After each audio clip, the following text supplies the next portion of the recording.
Hello dear students. बेटा आज हम लोग बात करेंगे इलेक्ट्रिसिटी के लेक्चर 1 की। तो बेटा इलेक्ट्रिसिटी के बारे में आज हम लोग पहला लेक्चर देखने जा रहे हैं। तो इलेक्ट्रिसिटी क्या होती है इसको थोड़ा सा समझेंगे और ये इसका स्टार्ट कहाँ से होगा इसको थोड़ा सा देखेंगे हम लोग, ठीक है। तो today is our first lecture. तो सबसे पहले बेटा हम लोग डिस्कस करेंगे about the charge, what is charge, ठीक है।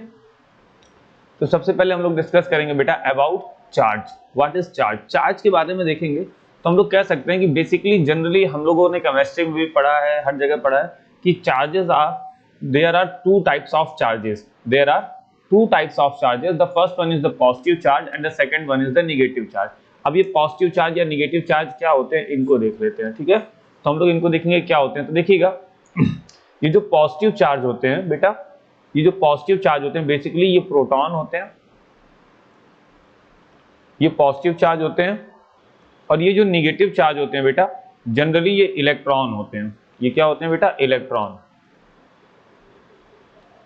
ये होते हैं इलेक्ट्रॉन। ये नेगेटिव चार्ज होता है, ये पॉजिटिव चार्ज होता है। हमको ये चार्जेस के बारे में मालूम है। तो जनरली यही दो चार्जेस होते हैं। अब मेन होता है ये कि अब चार्ज होता कहाँ पे, आपको मालूम है कि हर एक जितने भी मटेरियल होते हैं, जितनी भी चीजें होती हैं वो एटम से मिलकर, वो जितने भी मैटर होते हैं एटम से मिलकर बने होते हैं और उस एटम के साथ प्रोटॉन और इलेक्ट्रॉन ये सारे चार्जेस आपको दिखाई देते हैं, ठीक है। तो यही चार्ज होते हैं बेटा, इन्हीं को हम क्या बोलते हैं? चार्ज। अगर मैं बात करूंगा चार्ज की यूनिट की, चार्ज की यूनिट की, तो चार्ज की बेसिक यूनिट होती है the SI unit of charge is coulomb. Charge की बेसिक यूनिट क्या होती है बेटा? कूलम्ब होती है, ठीक है। इसका सिंबल क्या होता है बेटा? C. Coulomb is the basic unit of the charge यानी कि एसआई यूनिट, और इसका सिंबल होता है C. The smaller unit of the charge are milli coulomb. जो छोटी यूनिट्स होती हैं उन्हें मिली कूलम्ब कहते हैं, ठीक है। जिसे नॉर्मली स्मॉल एम और कैपिटल सी करके एमसी लिखा जाता है। Micro coulomb mu C and nano coulomb NC करके हम लोग लिखते हैं, ठीक है। So milli coulomb 10 to the power -3 coulomb, micro coulomb 10 to the power -6 coulomb, nano coulomb 10 to the power -9 coulomb ये होता है। अब ये जो चार्ज है ना बेटा, ध्यान दीजिएगा। अब ये जो चार्ज है, चार्ज को डिनोट जिस लेटर से करते हैं बेटा, चार्ज को हम लोग डिनोट करते हैं लेटर क्यू से। चार्ज को डिनोट करते हैं लेटर क्यू से। लेटर क्यू का मतलब क्या होता है बेटा? चार्ज को डिनोट करना, यानी कि चार्ज का मतलब क्यू, लेटर क्यू से हम चार्ज को डिनोट करते हैं, ठीक है। अब चार्ज को कैलकुलेट कैसे करते हैं यहां देखिएगा। तो Q इज इक्वल टू होता है बेटा N into E. N into E का मतलब क्या होता है? Where N is stand for number of electron, number of electron, और E for charge on one electron. एक इलेक्ट्रॉन पर कितना चार्ज होता है। तो total number of electron product, अब उसका प्रोडक्ट हम निकालेंगे टोटल नंबर ऑफ इलेक्ट्रॉन और चार्ज ऑन इलेक्ट्रॉन से। तो हमें किसी भी मैटर में या किसी भी मटेरियल में टोटल चार्ज हमें मिल जाता है। तो चार्ज को कैलकुलेट करने का ये फॉर्मूला होता है N इंटू ई, ठीक है।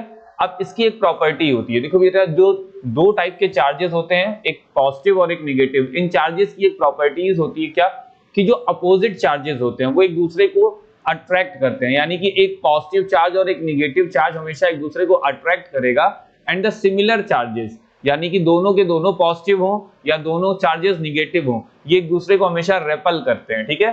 तो देखिएगा यहाँ पर लिखा है कि opposite charges attract each other and similar charges REPL each other, ठीक है बेटा। तो अपोजिट चार्ज एक दूसरे को क्या करते हैं? अट्रैक्ट करते हैं, और सिमिलर चार्ज एक दूसरे को रेपल करते हैं, ठीक है। अच्छा एक चीज और देखिएगा, यहां पर हम लोगों ने कहा कि चार्ज को कैलकुलेट करने के लिए हम लोग N इंटू ई लिखते हैं। तो यहां पर एक चीज और देखिएगा, हमने N का मतलब लिखा नंबर ऑफ इलेक्ट्रॉन और E का मतलब चार्ज ऑन वन इलेक्ट्रॉन। तो भाई एक इलेक्ट्रॉन पर चार्ज होता कितना है? एक इलेक्ट्रॉन पर चार्ज होता है कितना है बेटा? 1.6 into 10 to the power -19 coulomb का चार्ज होता है।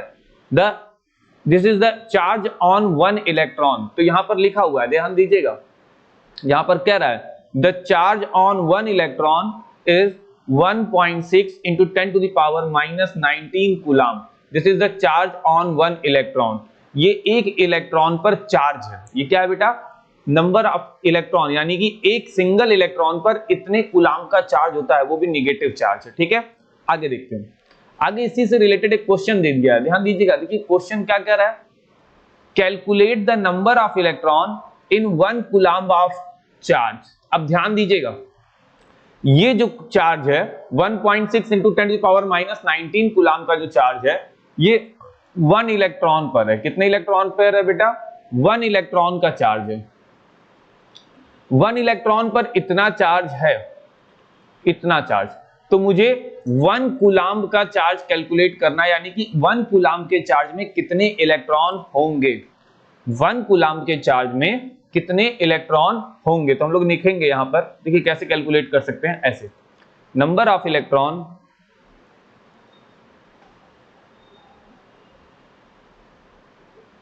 इन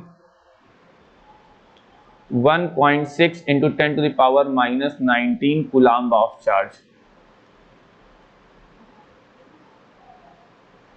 कितने इलेक्ट्रॉन होते हैं बेटा? 1 electron. 1.6 into 10⁻⁻19 coulomb of charge में कितने इलेक्ट्रॉन होते हैं बेटा?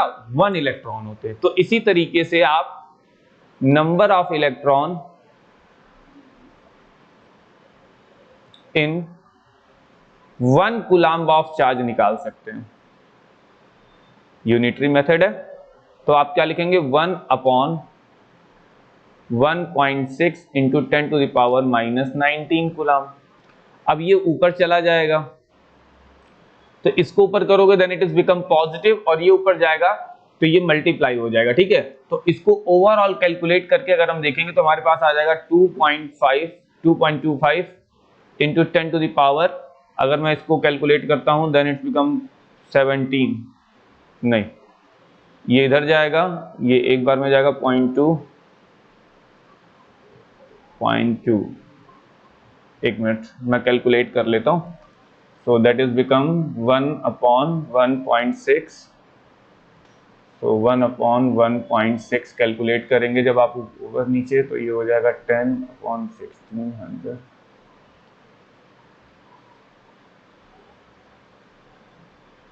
ओके 10⁻18, ओके, तो विच इज -17, सॉरी ये पॉजिटिव हो जाएगा देन इट इज बिकम 17। तो अप्रोक्सीमेटली बेटा इतना आएगा 2.25 इंटू 10⁻17 इलेक्ट्रॉन आएंगे, ठीक है। और ये हो जाएगा 6 और ये हो जाएगा इतना, so that is 2.26 electron. I may be possible कि इतने ही इलेक्ट्रॉन आने चाहिए आपको, ठीक है।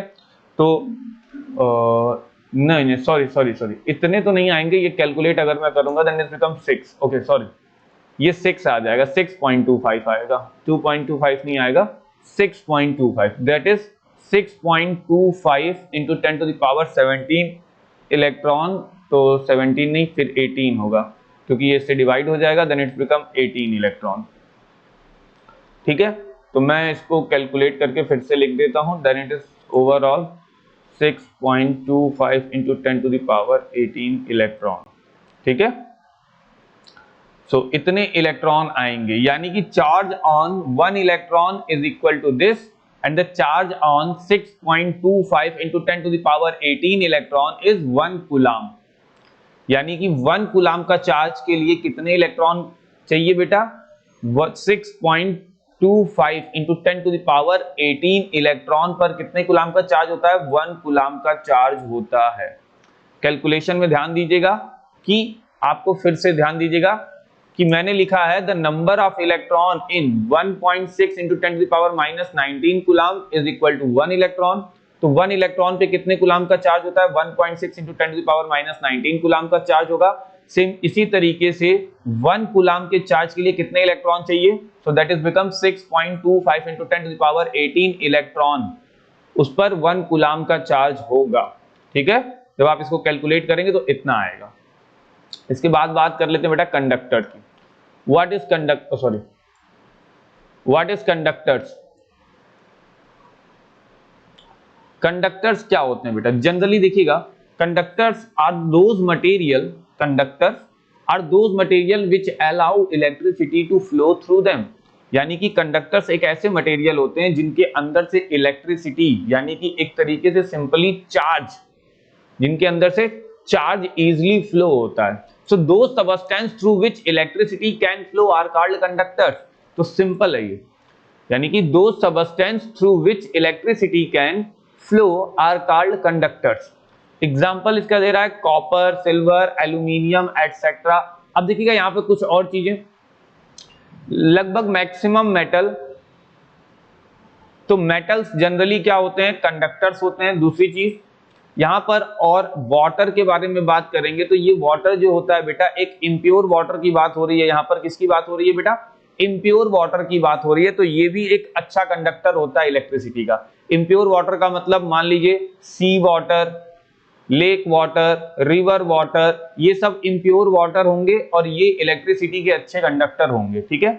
दूसरा point, insulator. So those substance which does not allow electricity to pass through them. ठीक है। तो कह रहा है those substance through which electricity can not flow, यानी कि ऐसे सबस्टेंस जिनके अंदर से इलेक्ट्रिसिटी फ्लो नहीं हो सकती, चार्जेस फ्लो नहीं हो सकते, उन्हें हम क्या बोलते थे बेटा, इंसुलेटर। अब इंसुलेटर के अदर नेम का अगर देखेंगे तो इंसुलेटर के अदर नेम को हम लोग कह देते हैं बैड कंडक्टर। इन्हें बैड कंडक्टर्स भी बोलते हैं। ठीक है, इन्हें हम बैड कंडक्टर्स भी बोल देते हैं। ये बैड कंडक्टर बोलते हैं या इंसुलेटर बोलते हैं। अब इनका कुछ एक बेसिक एग्जांपल लिया है, just like glass, paper, would, rubber, plastic etcetera. अब यहां पर देखिएगा जनरली इसमें नॉन मेटल आते हैं, लेकिन एक नॉन मेटल होता है ग्रेफाइट। ये ग्रेफाइट जो होता है बेटा, कहने को तो नॉन मेटल है, लेकिन ये इलेक्ट्रिसिटी को क्या करता है, फ्लो करता है। So that is the conductor. अच्छा, अब इसमें एक चीज और आती है, प्योर वाटर। अगर मैं बात करता हूं यहां पर प्योर वाटर की बेटा, तो जो प्योर वाटर होता है इसमें कोई इंप्योरिटी नहीं होती है। तो अगर प्योर वाटर में कोई भी इंप्योरिटी नहीं है तो इसका मतलब ये प्योर वाटर एक इंसुलेटर होता है। क्या हो जाता है बेटा, इंसुलेटर। याद रखिएगा, नॉर्मल वाटर जिसमें इंप्योरिटीज हैं वो एक अच्छे कंडक्टर होते हैं, whereas a pure water जिसमें कोई भी इंप्योरिटी नहीं है वो एक इंसुलेटर होते हैं। ठीक है। तो वाटर कंडक्टर और इंसुलेटर दोनों हो सकता है, बट कंडीशन इज एक प्योर होगा और एक इम्प्योर होगा। ठीक है बेटा, ये चीज हमेशा दिमाग में रखिएगा, ये मिस ना हो। Next, electric potential. What is the electric potential? तो अगर मैं पोटेंशियल की बात करता हूं तो पोटेंशियल एक तरीके से सीधे सीधे हम लोग कहते हैं कि अगर मैं पोटेंशियल को और कहीं फिजिकल टर्म से रिलेट करूंगा, पोटेंशियल मींस आप समझते ही होंगे क्या होता है। अगर आप जनरल लैंग्वेज में इस चैप्टर से बाहर आके देखेंगे तो पोटेंशियल मतलब हम लोग क्या कह देते हैं, द कैपेसिटी। ठीक है, पोटेंशियल का मतलब एक कैपेसिटी होती है वर्क करने की। तो यहाँ पर इलेक्ट्रिक पोटेंशियल यानी कि जो इलेक्ट्रिक चार्ज जो वर्क करते हैं वही हो जाता है इलेक्ट्रिक पोटेंशियल। यहाँ पर क्या होता है बेटा, जो चार्जेस वर्क डन करते हैं, वर्क करते हैं, वही होता है इलेक्ट्रिक पोटेंशियल। तो अगर मैं थोड़ा सा इसको डिफाइन करूंगा तो ध्यान दीजिएगा, देखिए कैसे डिफाइन करते हैं इसको इलेक्ट्रिक पोटेंशियल को। The electric potential at a point, किसी एक पॉइंट पर जो इलेक्ट्रिक पोटेंशियल होता है, it is defined as work done. याद रखिएगा क्या कह रहा है, is it defined as the work done in bringing a unit positive charge from infinity to that point. यानी कि किसी यूनिट पॉजिटिव चार्ज को इंफिनिटी से किसी एक पर्टिकुलर पॉइंट तक लाने के लिए जो वर्क डन करना पड़ता है वो उस पॉइंट का पोटेंशियल डिफरेंस होता है। ठीक है। अब यहां पर एक चीज और है कि ये जो चार्ज मोशन करेगा, जो चार्ज इनफाइनाइट से किसी एक पर्टिकुलर पॉइंट तक आएगा, वो किसी इलेक्ट्रिकल फील्ड में होना चाहिए। यानी कि with in a electrical field, electrical field में जब चार्ज इनफाइनाइट से किसी एक पर्टिकुलर पॉइंट तक आएगा तो वो उस पॉइंट का इलेक्ट्रिक पोटेंशियल कहलाएगा। कैसे? जब वो चार्ज आएगा तो एक वर्क डन करेगा और वही वर्क डन, चार्ज के थ्रू जो मोशन हो रहा है वही वर्क डन क्या हो रहा है, उसका इलेक्ट्रिक पोटेंशियल हो जाता है बेटा। ठीक है। इसी तरीके से आता है पोटेंशियल डिफरेंस, सेम यही चीज है, लेकिन याद रखिएगा इलेक्ट्रिक पोटेंशियल में चार्ज जो है वो इनफाइनाइट से आता है। एक पॉइंट अननोन होता है, इनफाइनाइट लेते हैं या इंफिनिटी लेते हैं, लेकिन पोटेंशियल डिफरेंस में चार्ज के दोनों पॉइंट्स नोन होते हैं, दोनों के दोनों पॉइंट्स नोन होंगे, बिटवीन द टू पॉइंट्स होता है। तो कह रहा है the potential difference between the two points in an electric circuit defined as the amount of work done in moving a unit charge in unit positive charge from one point to the other point। अब यहां per unit positive charge motion करते हुए work done कर रहा है, लेकिन एक point से दूसरे नोन पॉइंट तक, यहां दोनों पॉइंट नोन होंगे और एक पॉइंट से दूसरे पॉइंट तक ये मोशन करके जो वर्क डन करेगा उसी को हम लोग क्या बोल देंगे, पोटेंशियल डिफरेंस। ठीक है। इट इज डिनोटेड, चाहे इलेक्ट्रिक पोटेंशियल हो चाहे पोटेंशियल डिफरेंस हो, इसे लेटर V से डिनोट करते हैं और ये एक तरीके की स्केलर क्वांटिटी होती है क्योंकि ये डायरेक्शन पर डिपेंड नहीं करती है। इसका जनरल फॉर्मूला होता है V is equal to W upon Q। What is W? W then it means to say work done. W का मतलब क्या हो जाता है बेटा? Work done. और Q का मतलब बाय द चार्ज, यानी कि work done by charge is defined as the potential difference या electric potential. Is that clear? Okay, next आगे देखते हैं, इनकी कुछ यूनिट के बारे में देख लेते हैं। तो इनकी बेसिक यूनिट होती है बेटा, अगर मैं पोटेंशियल डिफरेंस की बात करूंगा तो इसकी यूनिट होती है वोल्ट। ठीक है, तो यहां पर कह रहा है unit of the electric potential, the SI unit of the potential is joule per coulomb. अब देखिएगा वर्क डन की यूनिट क्या होती है? जूल होती है, ऑब्वियस है। चार्ज की यूनिट कूलम, तो जूल पर कूलम जनरली कहते हैं, और इसका एक सिंपल सा नेम होता है वोल्ट, यानी कि joule per coulomb is also defined as volt which has been given the name volt। ठीक है, सिंबल V, यहां पर वोल्ट का भी सिंबल V होता है, और इलेक्ट्रिक पोटेंशियल या पोटेंशियल डिफरेंस को डिनोट करने का भी जो लेटर होता है वो V ही होता है। ठीक है, अब ये V क्यों आया? In the honour of the scientist Volta, Volta के रिस्पेक्ट में इसकी यूनिट का नाम वोल्ट रखा गया। Hence the potential at a point is said to be 1 volt. किसी एक पॉइंट पर जो इलेक्ट्रिक पोटेंशियल होगा उसे 1 वोल्ट कहेंगे। कब? जब वो 1 जूल का वर्क डन करेगा। 1 कूलम के चार्ज को आने में जब 1 जूल का वर्क डन होगा, तब उस पॉइंट पर पोटेंशियल 1 वोल्ट का होगा। तो यहां क्या कह रहा है? Hence the potential at a point is said to be 1 volt. Potential at a point is said to be 1 volt when 1 joule of work is done by in bringing 1 coulomb of charge from infinity to that point। Infinity से किसी एक particular point तक आने में 1 coulomb के charge को 1 joule का work done अगर करना पड़ता है तो उस पॉइंट का पोटेंशियल डिफरेंस 1 वोल्ट हो जाता है। Is that clear?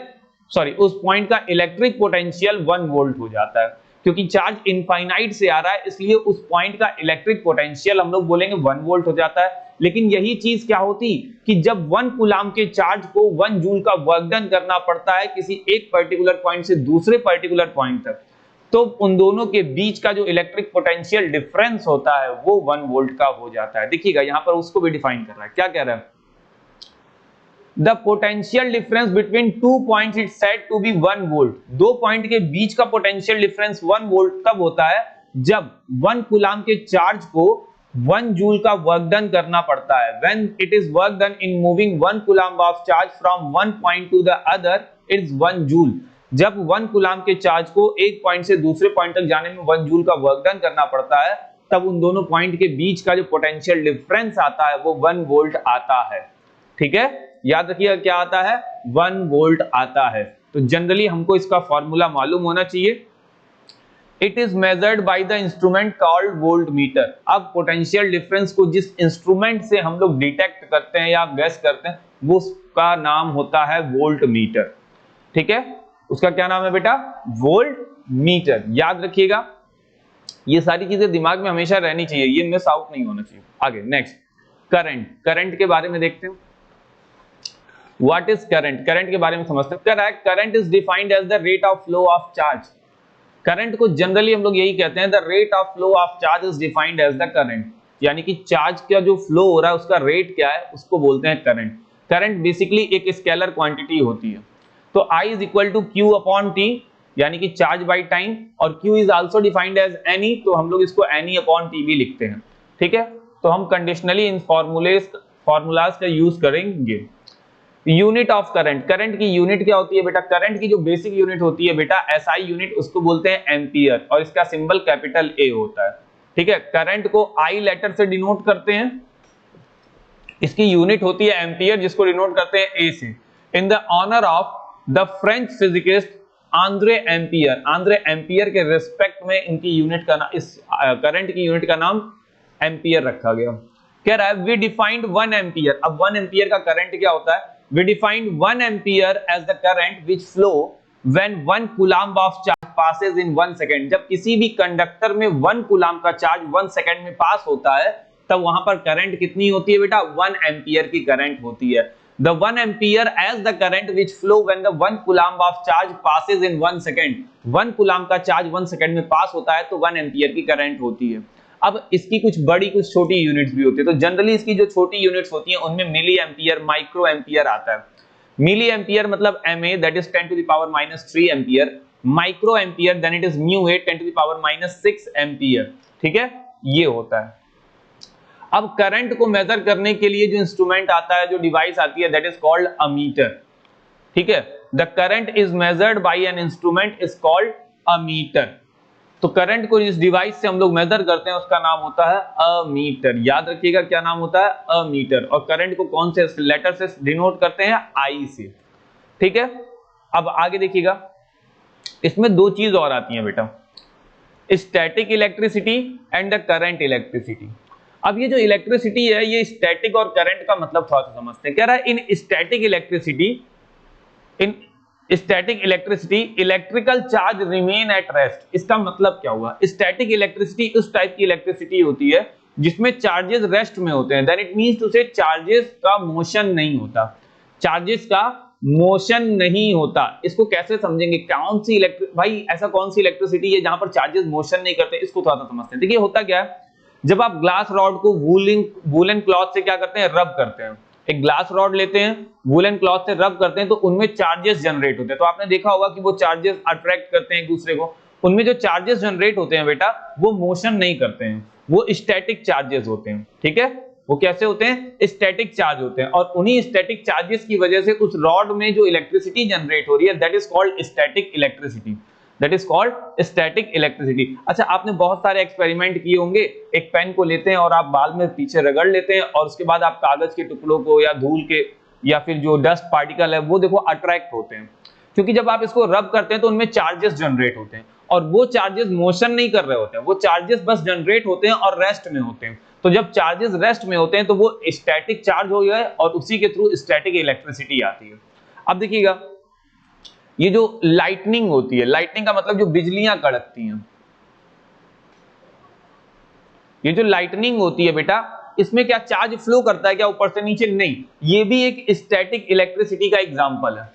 क्यों, क्योंकि एटमॉस्फेयर में बहुत सारे फ्री चार्जेस है, बस उन चार्जेस से पास होते हुए लाइट नीचे तक आ जाती है, वो चार्ज मोशन नहीं करते। ठीक है, तो यहां पर लाइटनिंग भी जो है वो स्टैटिक इलेक्ट्रिसिटी का एक एग्जांपल है। ठीक है, इसके बाद आता है करंट इलेक्ट्रिसिटी। करंट इलेक्ट्रिसिटी क्या होती है, इसमें एक्चुअल में चार्जेस का मूवमेंट होता है, इसमें चार्जेस मोशन करते हैं। जब charges one place to the another place motion करते हैं तो वो होते हैं करंट इलेक्ट्रिसिटी। इसका एग्जांपल हम अपने घरों में जो इलेक्ट्रिसिटी यूज करते हैं बेटा, that is called current electricity. तो कह रहा है in current electricity the electric charges are in motion, the electric charges are in motion. Is that clear? Okay, very good. तो फिलहाल बेटा आज के लेक्चर में हम लोग इतना ही देखेंगे। तो एक बार हम लोग क्विक रिवीजन कर लेते हैं कि आज के लेक्चर में हम लोगों ने क्या क्या देखा। देखिएगा, सबसे पहले हम लोगों ने बात की चार्जेस की। तो हमने बताया कि चार्जेस टू टाइप्स के होते हैं, एक पॉजिटिव होता है और एक नेगेटिव। पॉजिटिव चार्ज को प्रोटॉन कहते हैं और नेगेटिव चार्ज को इलेक्ट्रॉन कहते हैं। इसकी जो यूनिट होती है बेटा, that is called coulomb.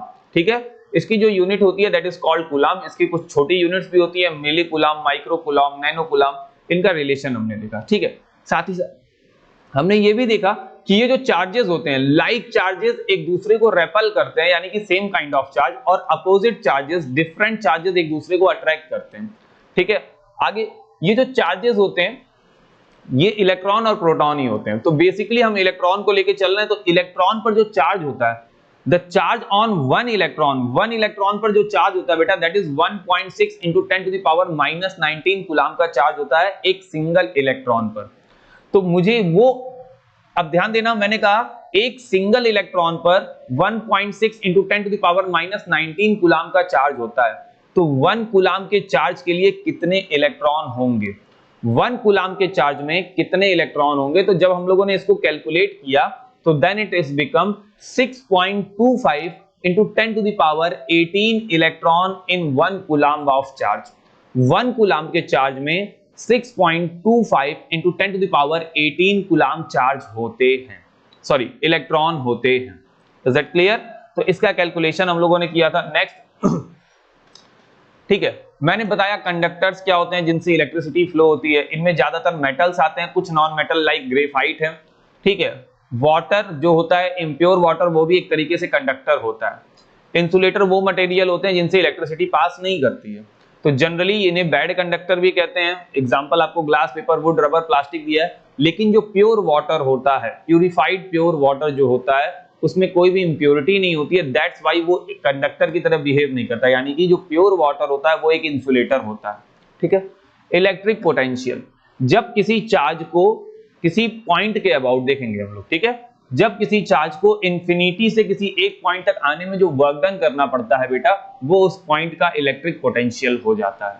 Is that clear? Same इसी तरीके से होता है पोटेंशियल डिफरेंस, जब किसी एक चार्ज को किसी एक पॉइंट से दूसरे पॉइंट पर जाने के लिए जो वर्क डन करना पड़ता है, that is called potential difference between the two points. उन दोनों पॉइंट्स के बीच का पोटेंशियल डिफरेंस हो जाता है वो। इसको डिनोट करते हैं लेटर वी से, इसको डिनोट करते हैं लेटर वी से, और इसकी एसआई यूनिट होती है वोल्ट, और उसके वोल्ट को भी हम लोग सिंबल V से ही डिनोट करते हैं। ठीक है। इसका जो फॉर्मूला जनरल आता है V is equal to W by Q, क्या आ जाता है? V is equal to W by Q, ये हो जाता है इलेक्ट्रिक पोटेंशियल। ठीक है। आगे करंट आता है। Current is generally called the flow, the rate of flow of charge is called current.